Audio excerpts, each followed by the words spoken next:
My name is Robert Corby, and I'm 83 years old. Sean Doherty, 48 years old. Carolyn Fortney, 37. I grew up in a small western Pennsylvania town, Johnstown, Pennsylvania.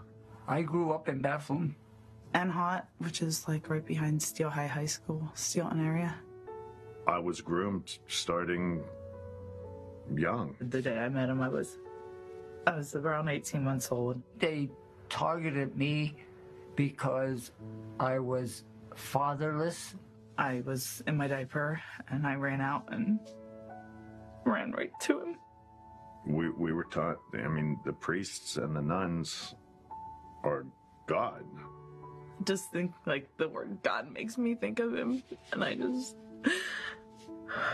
You're being groomed to get used to a grown man's hands, you know, on you regularly. So he would always have his hands on me. When you have the priest touching you every day, you know, that's a hard memory to have. The first thought of an erection that you have in your life is by the hands of the priest. All of a sudden, he was gone. Father Karchik in my 8th grade year was just up and moved with no notice, no anything. The town was devastated. Everybody loved him. They haven't found out yet. He abused it. And the church covered it up. Who would have believed me? A priest in 1948 or 47 would abuse you? To do that? Never heard of such a thing because they covered it up. It doesn't ever go away. It has an effect on you for the rest of your life. And I'm a survivor. This is not a vendetta against the church. We're called survivors for a reason. These are people that these priests ruined their lives, and they still, at 83 years old, still affects them. I just feel like my whole life has been a lie. Has absolutely destroyed me. My children suffered. My wife suffered. My dad found out, but he went crazy. I was very unaffectionate. I couldn't show any affection with my wife. I had no desire to have children. None, because of this. My children I couldn't hold or hug. I didn't feel comfortable at all. I still don't feel comfortable now in relationships. No kids for me. The affection I could give to her. And thanks to Father Royer, he took that away from me. I mean, it's affected my life so much. This is a lifelong issue with survivors. They have to be accountable, the church, for what they did. I've waited for a long time for this. I think this report's going to help people who don't have a family, because they're going to know that there's a lot of people out there now that believe them and are behind them. This is one of the proudest things I've ever done in my life. I'm so happy. Speaking about your abuse is a very important step in the healing process. I just was always saying, they're not going to beat me. It'll just be refreshing to not have to, I guess, pretend like I'm someone else all the time.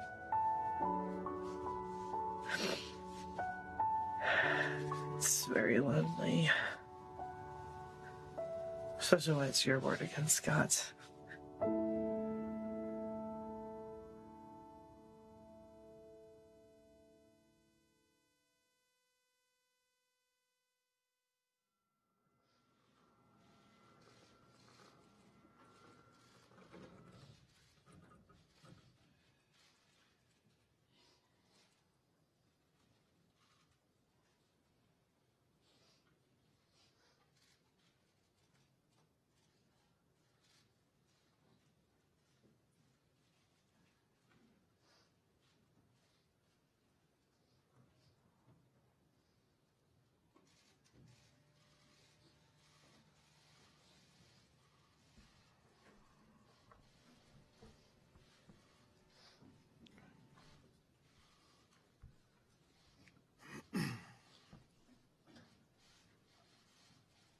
Good afternoon.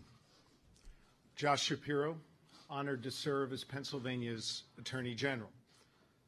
And I'm here, finally, to announce the results of a 2-year grand jury investigation into widespread sexual abuse of children within the Catholic Church and the systematic cover-up by senior church officials in Pennsylvania and at the Vatican. The investigation involved dozens of dedicated teammates, agents, and lawyers of mine in the Office of Attorney General. Their commitment, know-how, and compassion is truly inspiring.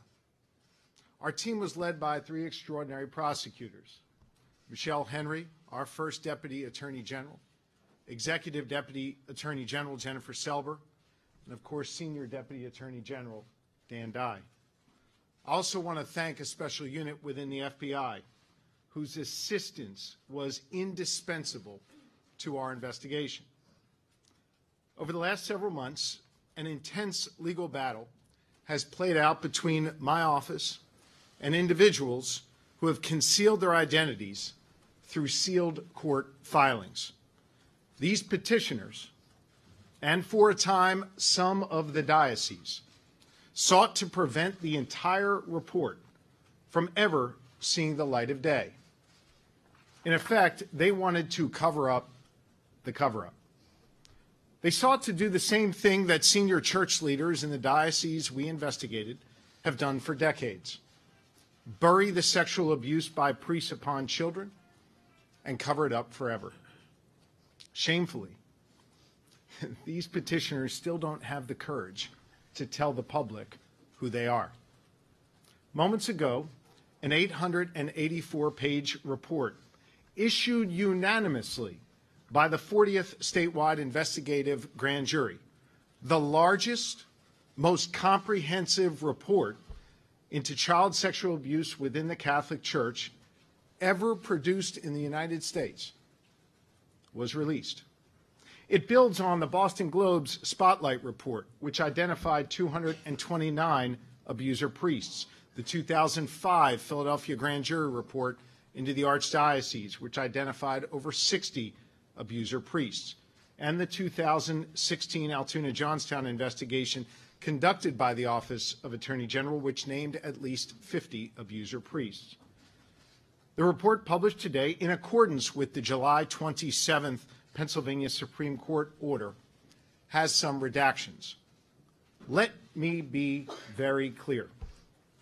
My office is not satisfied with the release of a redacted report. Every redaction represents an incomplete story of abuse that deserves to be told. We have oral argument scheduled in front of the Pennsylvania Supreme Court for September the 26th. And you can be certain that we will fight vigorously to remove every redaction and tell every story of abuse and expose every cover-up. While those redactions represent just a very small fraction of the predator priests named by this grand jury, no story of abuse is any less important than another. Today, Pennsylvanians can learn the extent of sexual abuse in these dioceses.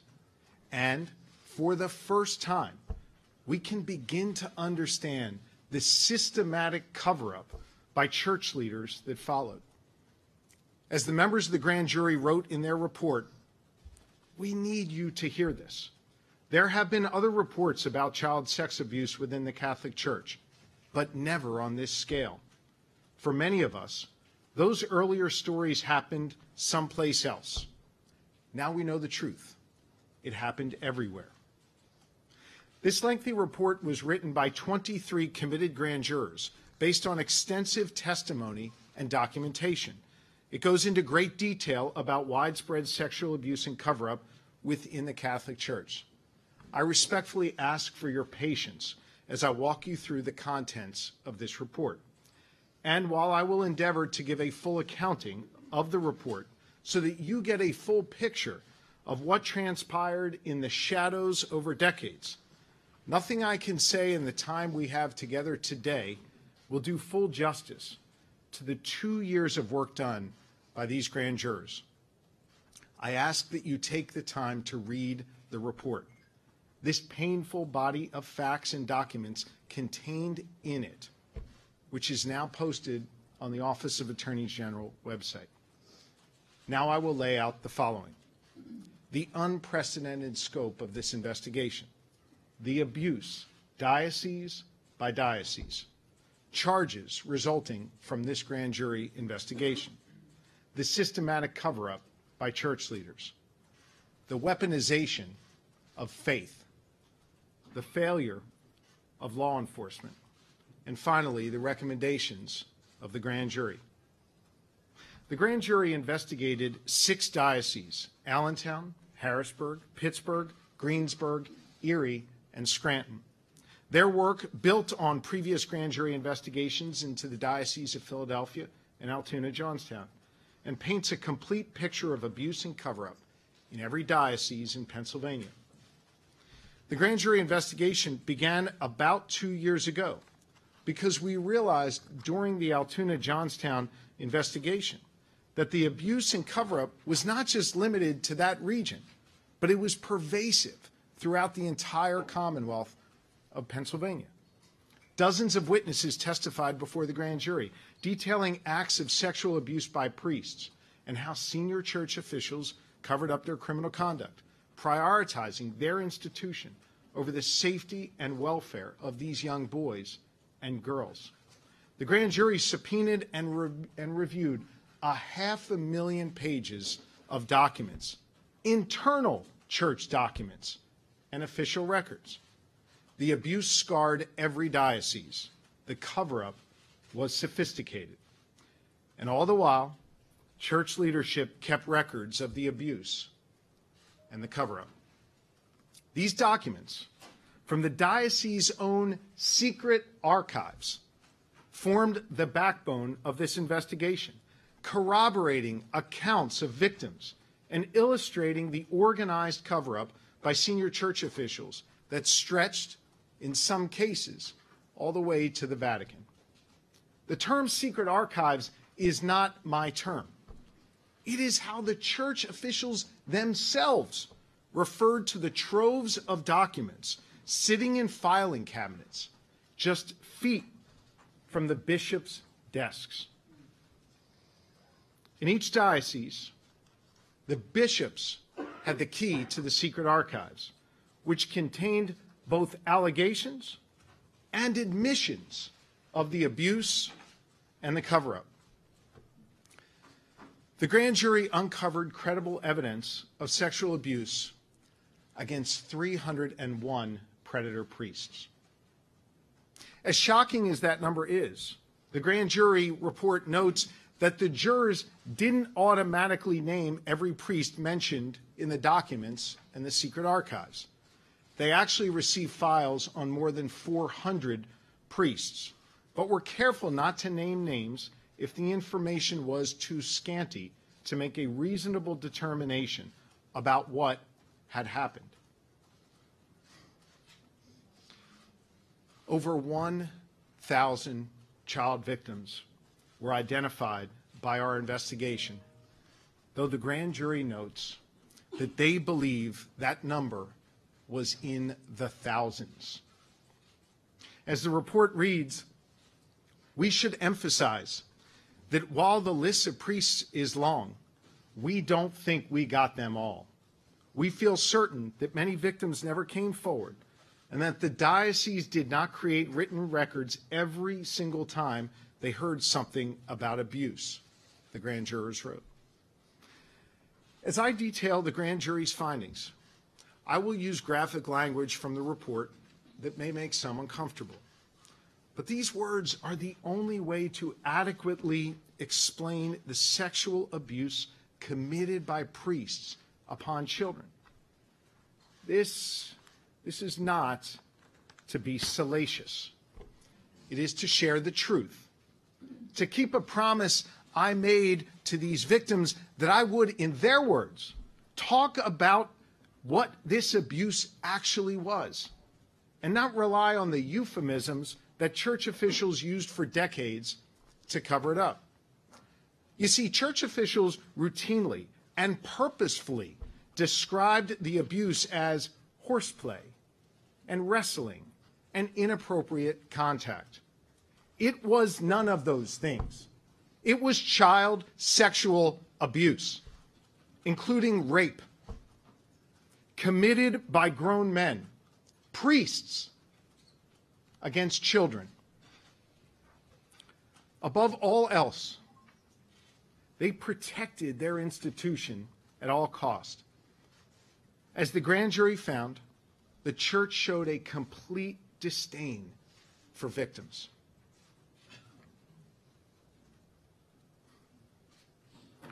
In the Diocese of Erie, the grand jury named 41 priests who sexually abused children. One priest in Erie, Father Chester Goronsky, fondled boys and told them he was doing so to perform a cancer check. In 1987, after complaints were filed against him, Goronsky provided the diocese with a list of 41 possible victims. He confirmed at least 12 children he had performed this cancer check on. He had freely confessed to multiple instances of sexual abuse. Yet from 1987 until 2002, 15 years, Goronsky remained in active ministry and repeatedly was reassigned to new parishes. In the Diocese of Allentown, the grand jury named 37 priests who sexually abused children. Please help me. I sexually molested a boy, one priest, Michael Lawrence, admitted to Monsignor Anthony Montone. Montone noted the confession in a handwritten confidential memo. Even after the admission by the priest, the diocese actually ruled this experience will not necessarily be a horrendous trauma for the victim, and all the family needed was the opportunity to ventilate. And so, Father Lawrence, the admitted child molester, was left in ministry for years by 3 different bishops. In the Diocese of Greensburg, the grand jury named 20 priests who sexually abused children. One priest, Father Raymond Lukac, impregnated a 17-year-old girl, forged another pastor's signature on a marriage certificate, then divorced the girl shortly after she gave birth. Despite having sex with a minor, fathering a child, and being married and divorced, Father Lukac was allowed to stay in ministry while the diocese sought a benevolent bishop in another state willing to take the predator, hiding him from justice. In the Diocese of Harrisburg, the grand jury named 45 priests who sexually abused children. One priest, Father Joe Pease, sexually assaulted a boy repeatedly when the boy was between 13 and 15. Pease admitted to diocese officials to finding the victim naked upstairs one time in the rectory, but said it was all just horseplay and nothing sexual occurred. At this point, we are at an impasse. Allegations and no admission, the diocese wrote in one of those secret memos, before cycling this predator through church-run treatment and allowing him back into active ministry for 7 more years. In the Diocese of Pittsburgh, the grand jury named 99 priests who sexually abused children. A group of at least 4 predator priests in Pittsburgh groomed and violently sexually assaulted young boys. One boy was forced to stand on a bed in a rectory, stripped naked, and pose as Christ on the cross for the priests. They took photos of their victim, adding them to a collection of child pornography which they produced and shared on church grounds.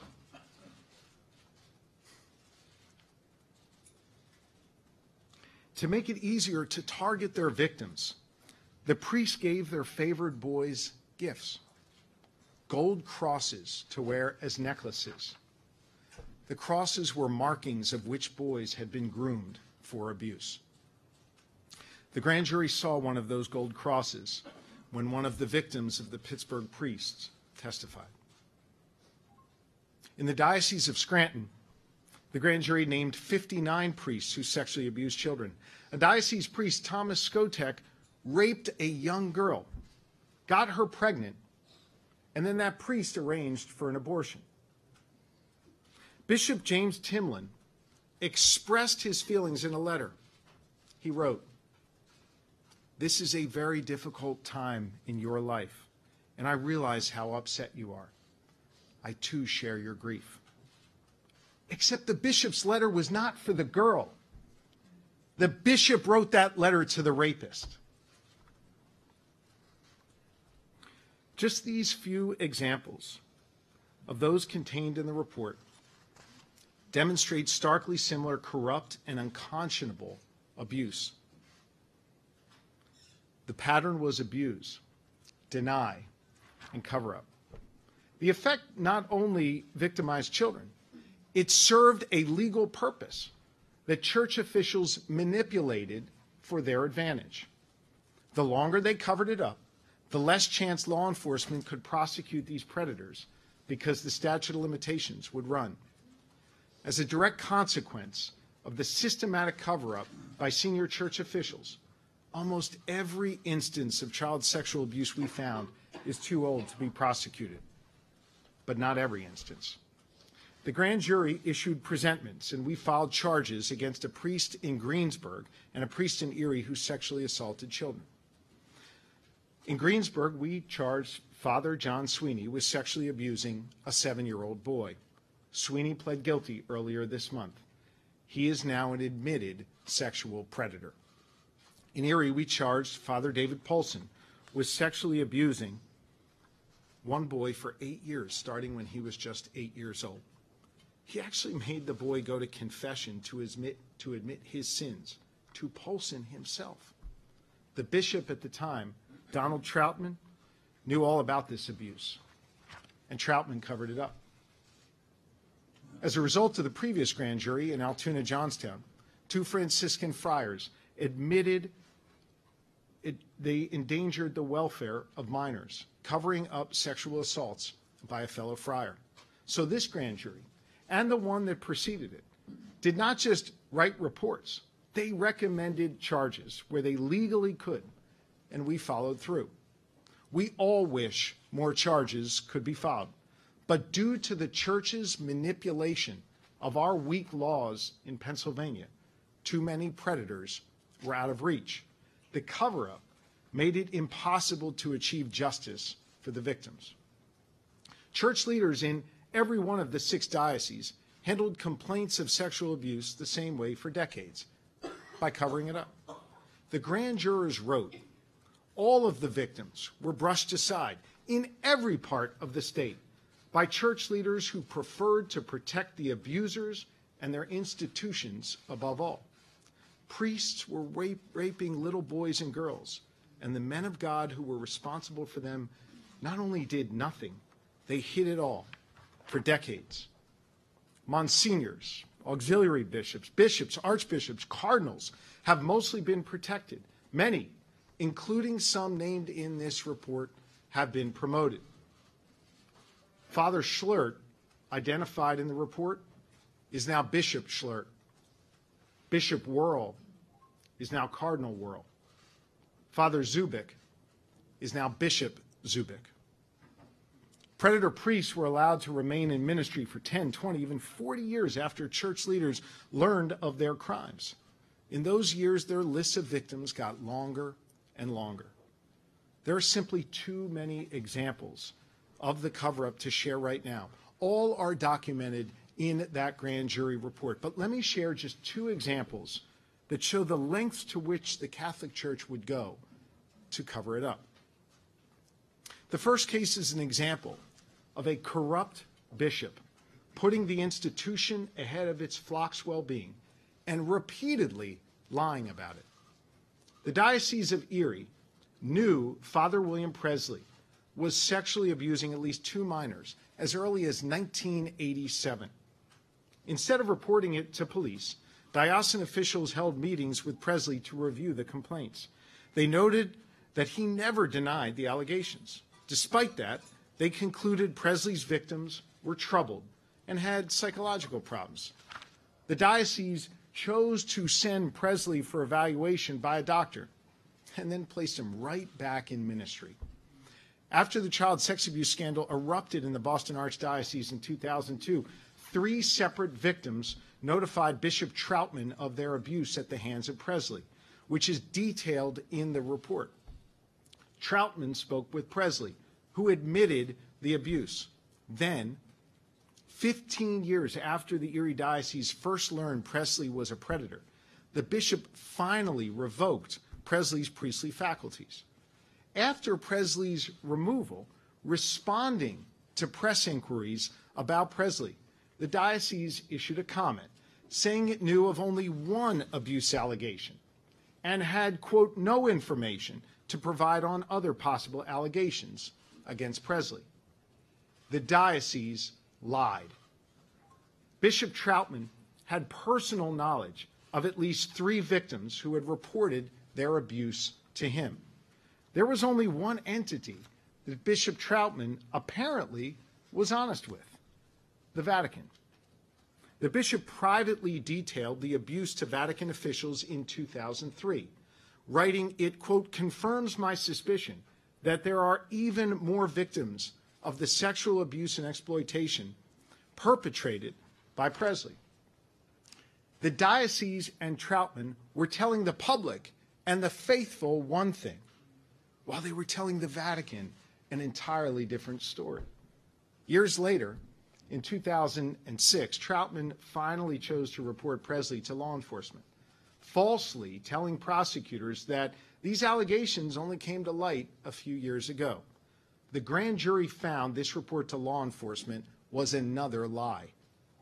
The truth is, Troutman and the Diocese of Erie intentionally waited out the statute of limitations and curbed their own investigation to avoid finding additional victims. The next case highlights the horrendous abuse perpetrated by one abuser priest on an entire family, and a diocese disregard by doing nothing to investigate the abuse for years, despite knowing of credible allegations against the priest. Over a 10-year period, the priest, Gus Giella, sexually abused 5 sisters from the same family. The family of 9 siblings was very involved with the church. Giella met his victims when the girls came to the rectory to help count collections. Giella began sexually abusing one of the sisters, Carolyn, when she was just 18 months old. His abuse continued until she was 12. You saw Carolyn earlier in that powerful video. In 1987, a teacher at Dauphin County's Bishop McDevitt High School reported to the principal that Giella was watching a young girl as she used the bathroom. The principal reported it to the diocese, and it was noted in their secret archive, along with information that Giella was engaging in similar conduct with one of the 5 sisters from the same family.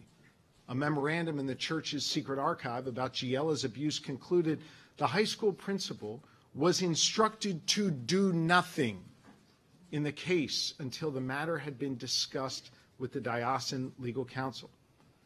Over the next 5 years, the diocese took no action to remove Giella from ministry, chose not to inform law enforcement, the family, or parishioners. Instead, they chose to knowingly allow him to continue to sexually abuse these girls. In 1992, the youngest victim of the family told her parents what Giella had been doing, and the family reported the conduct to the diocese and law enforcement. Police served a search warrant on Giella's home and confiscated a young girl's panties, plastic containers with pubic hairs identified by initials, vials of urine, and photos of girls in sexually explicit positions. Giella was arrested in 1992, more than a decade after he started abusing children. Father Giella never faced a jury for his crimes. He died awaiting trial. The mother of the girls abused by Giella testified before the grand jury.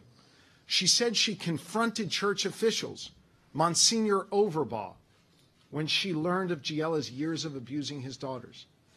In response, she said the Monsignor told her, "I wondered why you were letting them go to the rectory."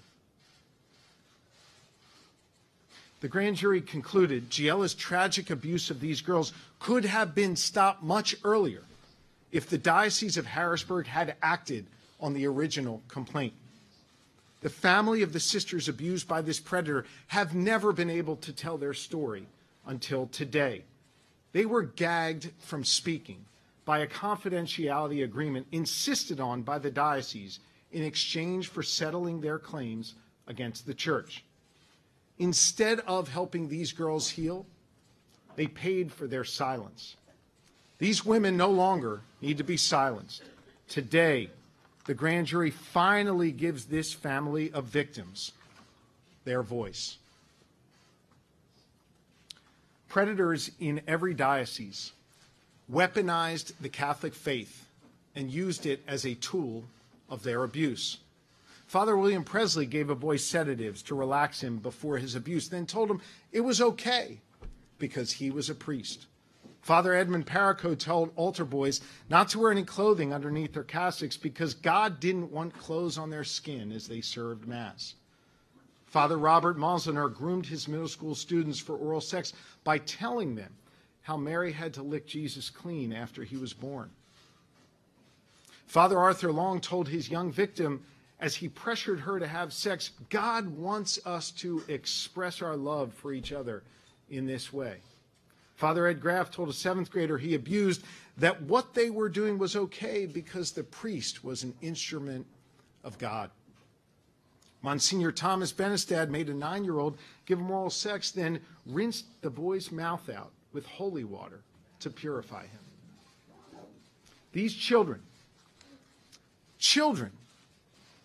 surrounded by adults enabling their abuse, were taught that this abuse was not only normal, but that it was holy. The church was not the only institution that failed children. The grand jury also found several instances where law enforcement let them down. Here's just one example. In the Diocese of Pittsburgh, District Attorney Robert Masters of Beaver County reported to church leadership concerned about an abuse investigation involving one of his priests that, quote, in order to prevent unfavorable publicity, he halted all investigations into incidents involving other young boys. District Attorney Masters actually testified to the grand jury that his reason for failing to investigate and prosecute the sexual abuse case against a priest was that he wanted the diocese's support for his political career. I've described for you only some of the abuse and extensive cover-up, but the findings in this report would be incomplete without discussing how this abuse has affected survivors years after the abuse has ended. Child sexual abuse is traumatizing.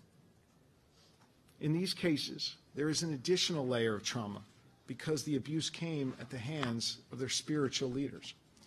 Instead of healing, victims were shamed. They were ridiculed. When these children told authority figures of their abuse, their accounts were questioned, and they were hushed and shunned. When a young boy ran into a police station in Scranton after his priest attempted to assault him, he told the grand jury that the on-duty officer said, I don't want to know anything about this. I just want you to get out of here. When one victim in Allentown told a priest of her abuse, he said to her, I don't want to hear it. You go to confession and you pray for him.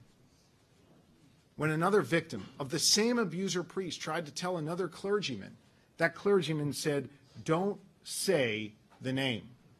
For the record, the name is Father Francis Fromholzer. One victim, despite being assaulted by a Monsignor, still felt so strongly about his faith that he himself became a priest. But after feeling that church superiors continued to ignore child sexual abuse, he left his calling. He now advocates for survivors. The impact, especially when kept secret, lasts a lifetime. The time of telling these victims to keep their truth to themselves has ended.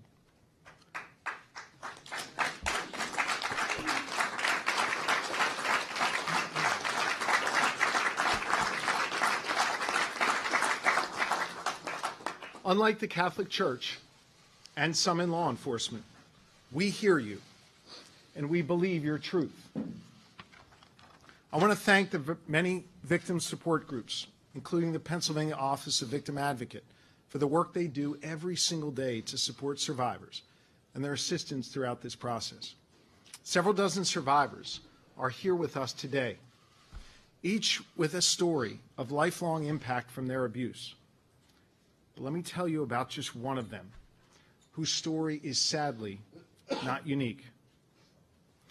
Joey Behe.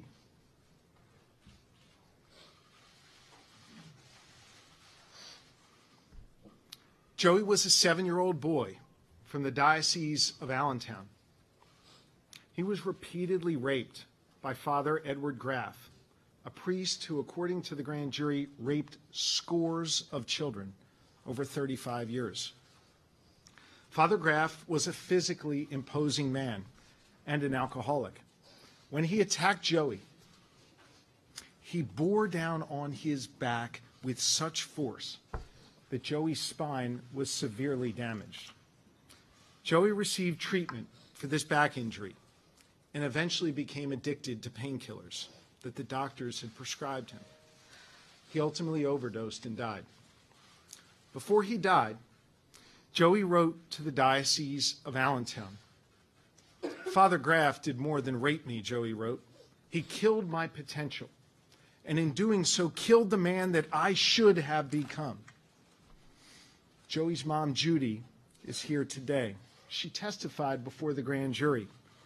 She said they never admitted to anything happening. It was like he was trying to prove his entire life what had happened and that he was telling the truth. They never admitted. They never said there was abuse. I promised Joey's mom that we wouldn't forget Joey. The abuse did happen. The grand jurors believed Joey. Joey's trauma led to his death. For thousands of other victims, trauma manifests itself in many different ways. Some were left with speech problems, uncontrollable stuttering. Many turned to alcohol and drugs to escape the memories of their abuse. Some were unable to ever have normal sexual relationships, have children, or show physical affection to those they love. You heard Bob and Sean speak about that in the video earlier. Many attempted suicide. Sadly, many were successful. During the grand jury's deliberations, one victim who testified before the grand jury tried to kill herself. From her hospital bed, she asked for one thing, that we finish our work and tell the world what really happened.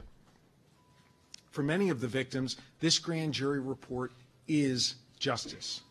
The grand jurors felt a responsibility to expose the abuse and make recommendations to ensure that something like this never happens again.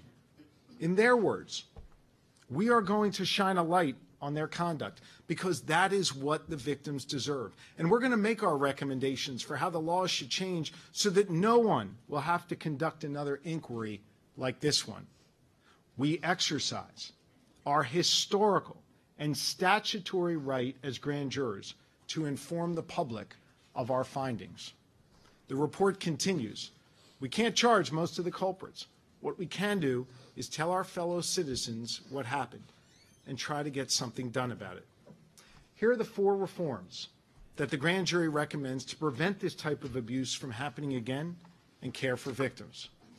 First, eliminate the criminal statute of limitations for sexually abusing children.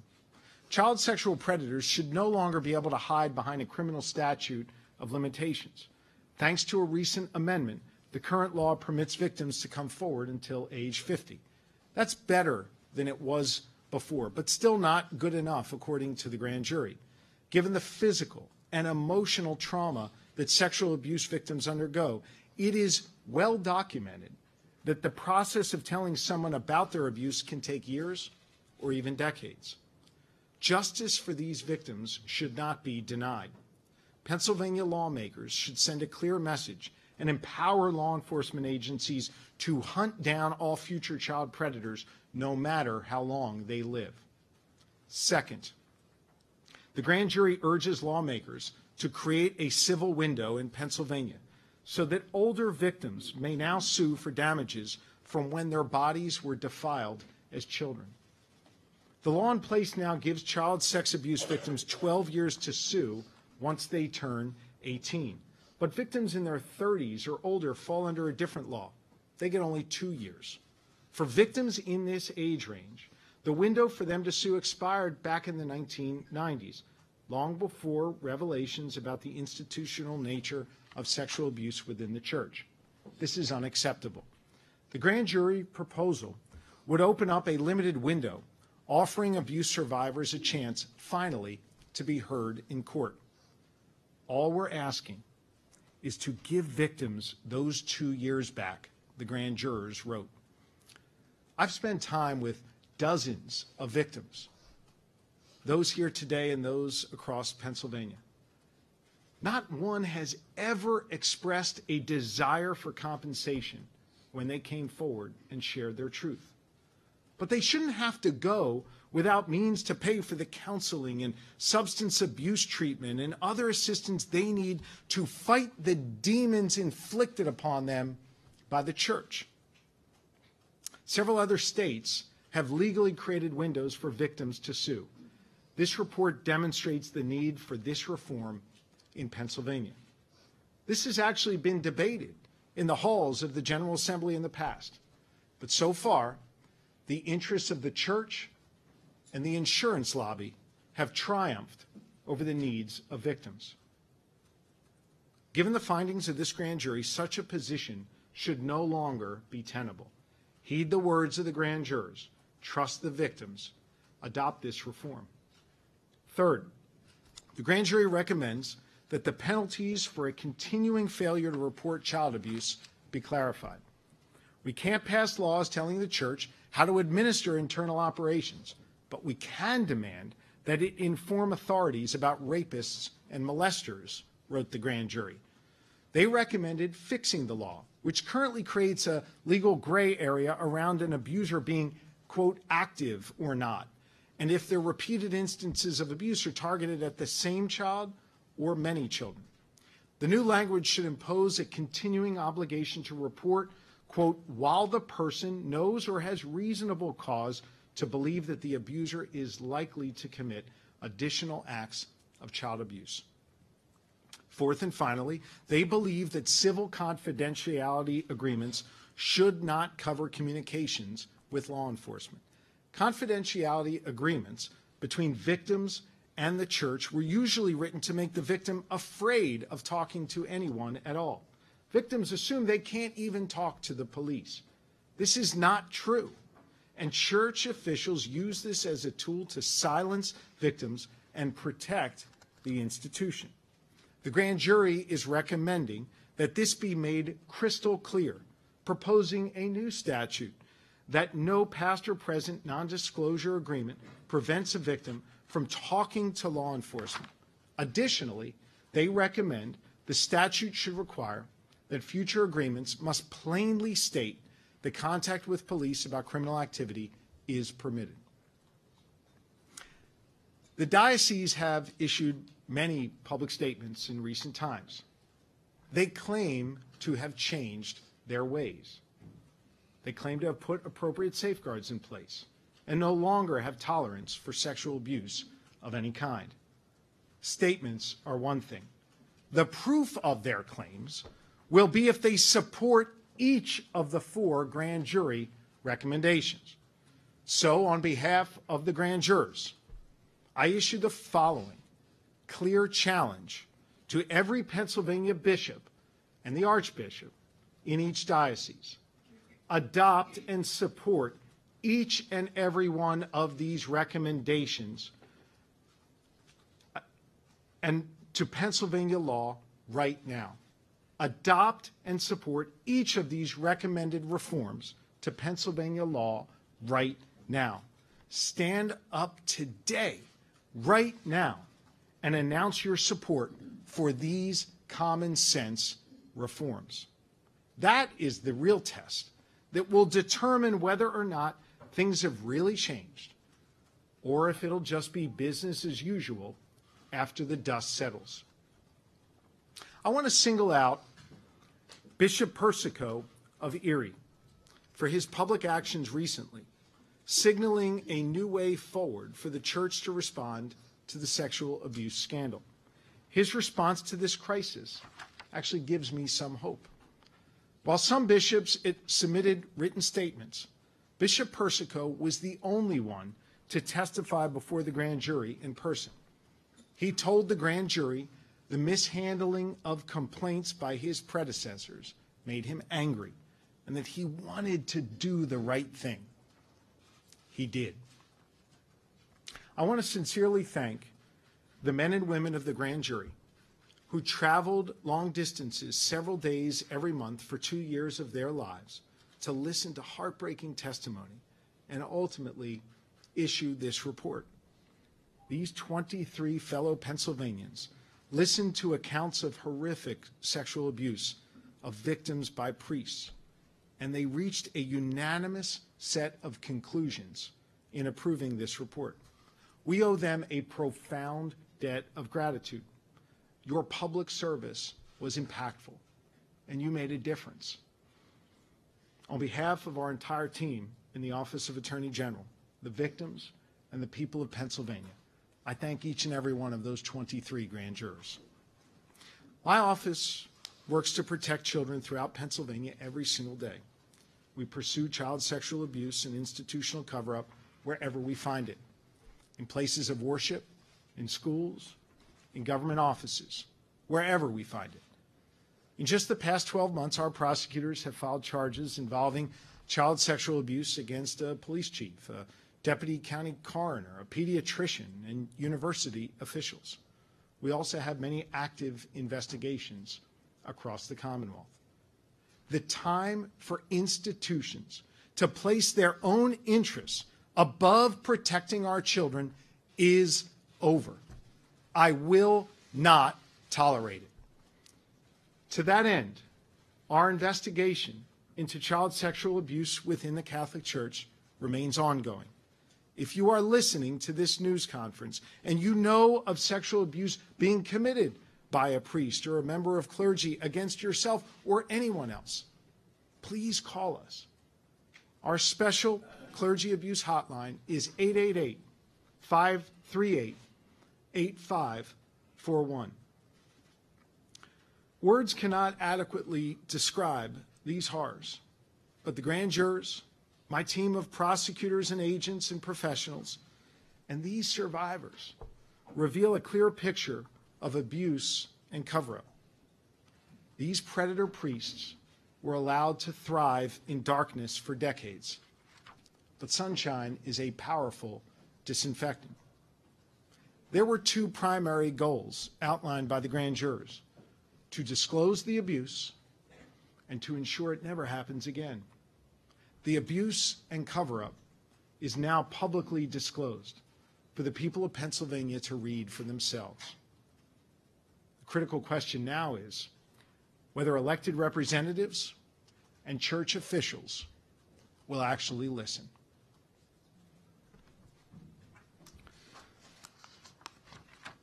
I'm going to take a few questions, and then I want to go spend some time with the victims.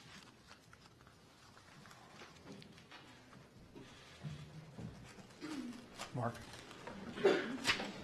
Can you talk about how much of the abuse examples that the grand jury uncovered was sort of new compared to as opposed to assembling material that had been out before, people who had been even prosecuted?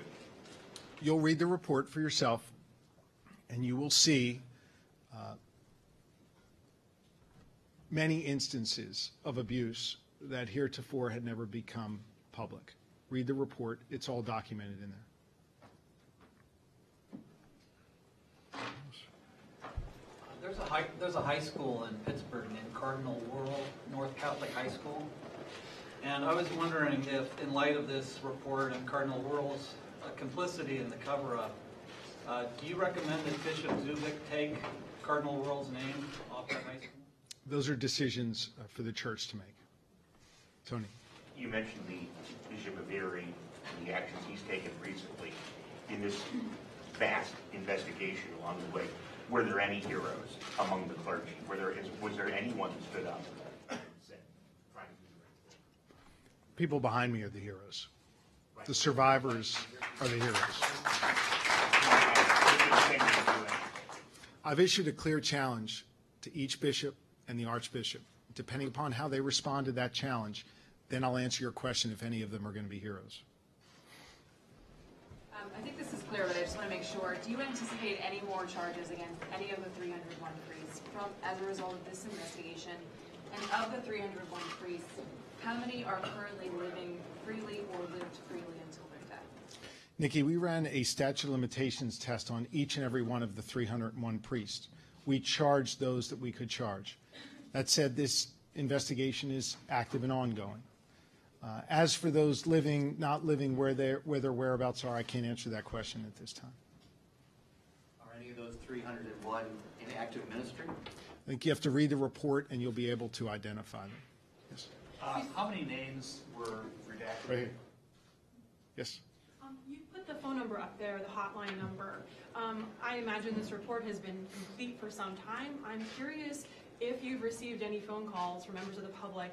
I have reason to believe that you have, naming additional priests or clergy since the report's been complete. I know you said you anticipate more. Have there been more? Our investigation is active and ongoing. That's all I'll say. How many names were redacted from the interim report? Under the Supreme Court order, I can't comment on who those petitioners are. As I said earlier, they don't have the courage to come forward and identify themselves. Yes. 301 priests, are there additional names in there that were not, like that were involved in the cover-up? I think you should read the report. It's very clear who was involved in the cover-up. Angela. The group of petitioners that has tried to block at least portions of the release of this report have claimed that the report has inaccuracies and that the Supreme Court, in at least one of its rulings, said that they did have some concerns about due process. I'm wondering if you can comment on first the idea that the report contained inaccuracies. Is that an accurate statement? And also on the due process issue. I stand by the work, the incredible work of this grand jury. The bishops were invited, the priests were invited to respond, and they did. And those responses were affixed to the report. I guess all I would say to Angela is consider the source, the individuals who were protesting, consider who they are, and consider their backgrounds. And also understand, and as you read this report, it will become much clearer, that the information contained in this report is largely corroborated by the very documents that were sitting in secret archives inside the church. Take one more question. Yes? Do you think that it will take more than just the bishops of Pennsylvania to make change, or will it go up to the Pope? I can't comment on what the Pope may or may not do. What is clear from the challenge I issued today is that each bishop has to answer today whether they are for these 4 reforms. And then the Pennsylvania House and Senate need to get to work as soon as they get back in adopting these reforms that the grand jury recommended. Okay. Thank you all very much.